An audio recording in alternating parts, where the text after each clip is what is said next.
Salut tout le monde, j'espère que vous allez bien. Deuxième vidéo face cam avec mon PC, on va parler foot. Et cette fois, on a becté les gars. On a becté, petit micro-cravate, petite street night.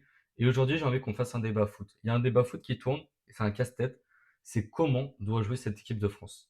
Donc nous les gars, on va se poser cette question, 10, 15, 20 minutes, et je vais vous présenter la tactique que je fais à la fin pour me mouiller. Elle va pas plaire à tout le monde. Les joueurs, comment les gérer, et pourquoi en fait je fais ça? C'est parce qu'en fait il y a le casse-tête de l'équipe de France, comme je l'aime l'appeler.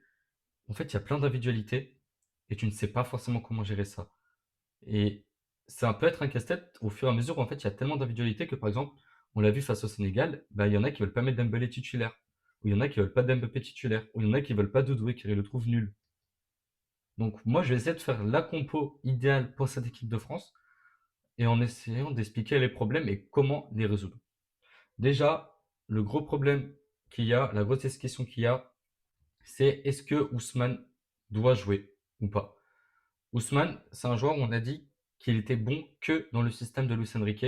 Est-ce qu'ils ont tort? On va pas se mentir, est-ce que les gens qui disent ça ont tort? Parce que sous Luis Enrique, tout lui va parfaitement. Il a des milieux qui sont capables de le trouver facilement dans la profondeur. Il est capable de faire un pressing car il est tout seul en attaque. C'est un joueur, Ousmane Dembélé, qui est parfait pour le système de Luis Enrique, mais on le sait, en équipe de France, Ousmane Dembélé, ça a du mal. Est-ce que pour autant, le ballon d'or doit être sur le banc? Et pour moi, non. Pour moi, Ousmane Dembélé, c'est un joueur qui est tellement précieux dans le pressing. On dit que Mbappé ne fait pas les efforts défensifs, alors qu'Ousmane Dembélé les fait. Donc moi, je pars dans l'optique que j'essaie de trouver une compo où les deux peuvent jouer ensemble. Et je pense que c'est là où si l'équipe de France arrive à trouver une équipe où tu peux aligner Ousmane Dembélé et Mbappé ensemble, tu peux vraiment créer quelque chose de très très fort.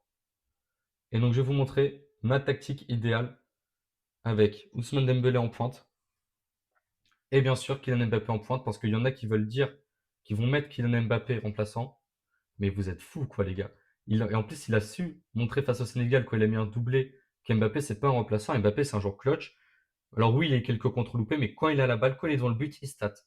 Alors bien sûr dans le jeu il est pas là, mais du coup vu qu'Mbappé dans le jeu est pas là, mais dans les stats il est là, et que Dembélé lui dans le jeu il est là, mais pas forcément dans les stats, les deux vont se complémenter, les deux vont être complémentaires. Et moi, je suis vraiment dans une vision où tu peux aligner les deux et créer quelque chose de très fort. Donc regardez, ça va être simple. Ici, tu pars avec Ousmane Dembélé titulaire et un premier remplaçant, Mateta. On dit, allez, hop, Mateta ici. Et du coup, ici, Mbappé et en remplaçant, Thuram. Alors, j'aurais préféré un Esteban Le Paul parce que c'est un profil différent de Thuram et Mateta qui sont un peu le même profil. Mais voilà, c'est le choix de Didier. Moi, je me fie à ce qu'il a. Et du coup, sur les côtés, hop, il te reste dans les débats offensifs, c'est soit Doué, soit Olysée, soit Cherki, qu'on dit là. Sur les côtés, il y aura soit Cherki, soit Doué, soit Olysée, soit que seulement un, soit aucun des trois. Mais pour moi, voilà. Pour moi, il faut réussir à trouver une équipe parfaite basée sur ces deux joueurs, le meilleur joueur français et le meilleur joueur du monde, Ousmane Dembélé. Et pour ça, il y a un joueur clé. Je trouve qu'il y a un joueur clé qui n'est pas mis assez en valeur, qui est capable de faire la différence, c'est Adrien Rabiot. Pourquoi Adrien Rabiot? Parce que c'est un joueur qui est tellement, mais tellement sous-coté en fait dans les retours défensifs. C'est un joueur, Didier Deschamps l'a mis milieu gauche, il était excellent. Didier Deschamps l'a mis milieu central, il était excellent. Il l'a mis milieu défensif, il était excellent. En fait, Rabiot, quoi qu'il se passe, il va être bon avec l'équipe de France. Peu importe où tu veux le faire jouer.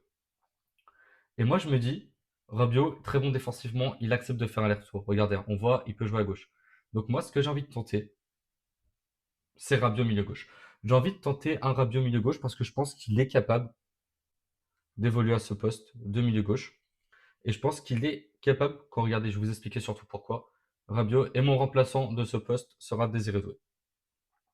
Hop. Parce que je pense que c'est deux profils différents. Quand Mbappé ne fera pas les retours, quand là, par exemple, il y aura un vide et qu'Mbappé n'aura pas envie de faire les retours, il ne fera pas les retours, Rabiot, lui, il les fait sans problème, en fait, sa retour. Rabiot, c'est un joueur, tu lui dis de faire les retours, il les fait. Rabiot, c'est un joueur juste étincelant. Et si jamais, voilà, offensivement, Rabiot a du mal, ce qui est possible, parce que Rabiot, c'est pas un joueur voilà, qui va coller la ligne et tout, même s'il est capable de le faire, tu fais rentrer Désiré Doué, qui lui, par contre, choup, aucun problème, à aller coller la ligne, plutôt qu'un Rabiot qui va rentrer vers l'intérieur. Alors bien sûr, je suis pas cruel non plus, hein, je sais que Désiré Doué ne voudra pas forcément être remplaçant, mais voilà, moi, dans ma vision idéale, c'est comme ça qu'on doit jouer. Maintenant, est-ce que j'enlève aussi Olysée à droite? Je suis pas non plus débile. Tu peux pas enlever Olysée à droite. Olysée est tellement important et tellement un bon playmaker que tu ne peux pas l'enlever de ce côté droit. Et en remplaçant Cherki et Akliouche. Voilà, je pense que Akliouche doit être remplaçant. Hop, hop. Cherki et on va mettre Magnès. Ok, ça rentre. Cherki et Magnès. Akliouche, qui en fait, je pense que c'est deux profils sur les côtés qui peuvent être ultra intéressants. On sait que Dembélé, lui, fait les retours défensifs. Donc Olysée, lui, sur son côté, n'aura aucun problème à aller récupérer la balle, centrer pour Mbappé, aller tirer, coller la ligne. Là où Mbappé, lui, ne fait pas les retours défensifs, Rabiot peut les faire parce que c'est un bête de joueur qui fait tous les retours défensifs. Et donc là, je pense que l'attaque, tu as réussi à faire en sorte qu'elle n'ait pas de problème parce que les retours défensifs que Mbappé ne fait pas, Rabiot les fait. Et les retours défensifs de Dembélé peuvent permettre à Olysée d'avoir de la liberté en attaque. Et je pense que ce côté-là, tout ça, ce côté offensif-là, peut être excellent. Maintenant, on a aussi un double pivot à gérer. Et pour moi, dans le double pivot, du coup, voilà les quatre joueurs qui peuvent y prétendre. Manu Koné, Zaïre Emery, Conte et Tchouaméni. Moi, mes titulaires, je ne bouge pas. Je bouge pas, je fais confiance à Didier, je ne bouge pas. Manu Koné, qui m'a montré que du bon en équipe de France. Franchement, je vais pas mentir, il m'a montré vraiment que du positif en équipe de France, avec en remplaçant N'Golo Kanté. Et Tchouaméni, avec en remplaçant Warren Zaïre Emery. Et j'ai aucun problème à lui donner du temps de jeu à Warren Zaïre Emery, parce que c'est un très bon joueur. Voilà du coup comment je pars. Rabiot milieu gauche, Olysée milieu droit, Tchouaméni, Manu Koné. Et je pense qu'il y a même une animation offensive à se faire, où si peut-être Olysée va par là, Mbappé décale un peu plus à gauche, tu peux jouer comme ça. Alors bien sûr là c'est idéal, hein, mais je pense qu'il y a quand même une animation à se faire qui peut être très intéressante. Hop, je remets tout bien. Mais voilà, moi en tout cas, comment je partirais sur une de 4, je pense que c'est un problème qui peut se résoudre. Le fait d'aligner Mbappé et Dembélé, moi je pense que ça peut être ultra intéressant. Maintenant, on va passer au latéral gauche.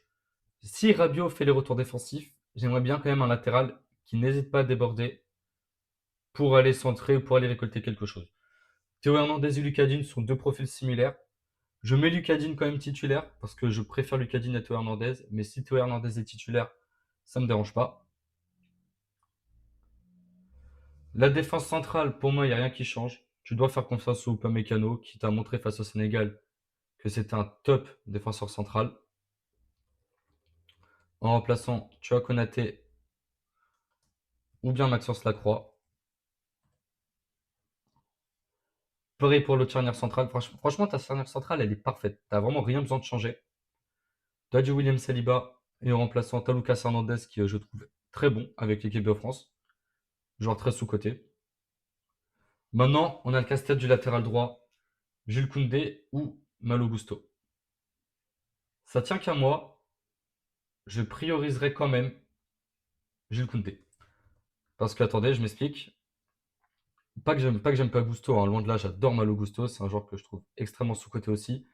Mais je pars dans l'optique que quand Rabiot montera, je veux que le latéral soutienne Adrien Rabiot.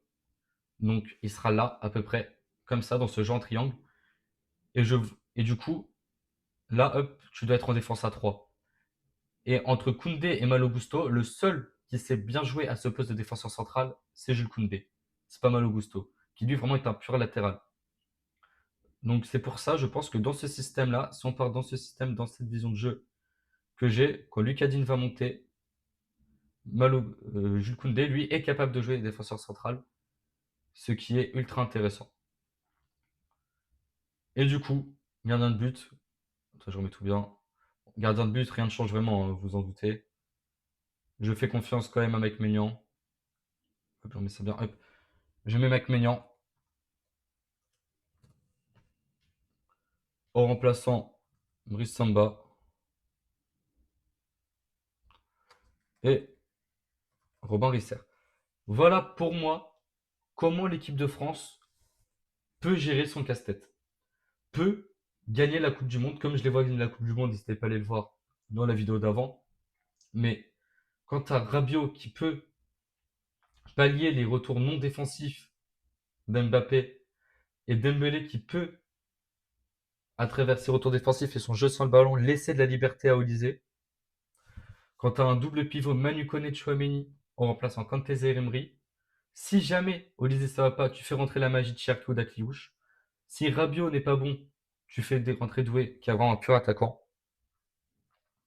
À droite, Koundé qui est capable de jouer en 3 défenseurs quand Jean va trop monter. Et à l'inverse, Koundé est aussi très bon offensivement. Et ta charnière centrale, rien à dire. Pour moi, c'est comme ça que doit jouer cette équipe de France.